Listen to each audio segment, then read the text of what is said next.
Piers Morgan launched another blistering attack on Boris Johnson, accusing the Prime Minister of encouraging the public to break the lockdown through absurdly reckless leaks to the media. Britons have been observing strict social distancing rules ever since Mr Johnson announced the UK-wide lockdown on March 23. However, in recent days there have been increasing signs that people are no longer observing the curfew, as they take to the streets and parks to enjoy the warm spring weather and celebrate s.a.v.a.ges Day.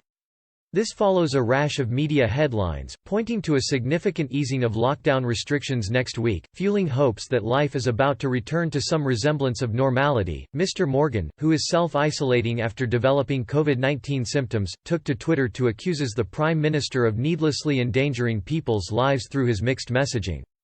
The ITV presenter wrote, "FFS. My local park was absolutely rammed.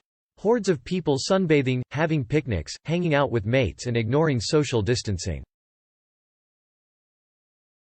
The Prime Minister's absurdly reckless Happy Monday leaks to the press have broken the lockdown. How many more lives will that now cost? Many agreed with the prominent TV personality. One wrote, "The government's mixed messaging is to blame for this." While another commented, "Yes, the government have been reckless. But these people ignoring social distancing guidelines are morons in the extreme." A third said, "And in 2/3 of a week we will see the results."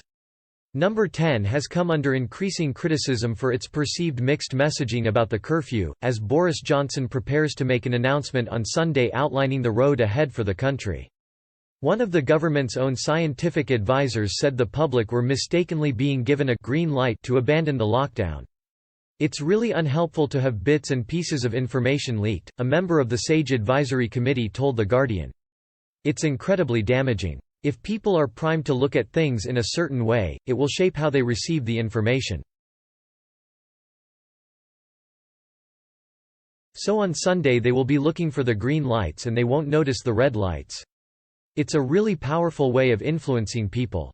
Ministers have been scrambling to try and dampen down expectations that the Prime Minister will announce major changes to the lockdown. The Foreign Secretary, Dominic Raab, said any changes announced would be modest, small, incremental and carefully monitored. He added, "As we enter another long bank holiday weekend, I think the message is very clear: follow the guidance. There is no change today in the guidance or in the rules, but the Prime Minister will set out a roadmap on Sunday. Sunbathing, long walks and unlimited exercise are likely to be allowed," government sources hinted. However, Downing Street dismissed any idea that there would be a major change to the current status quo.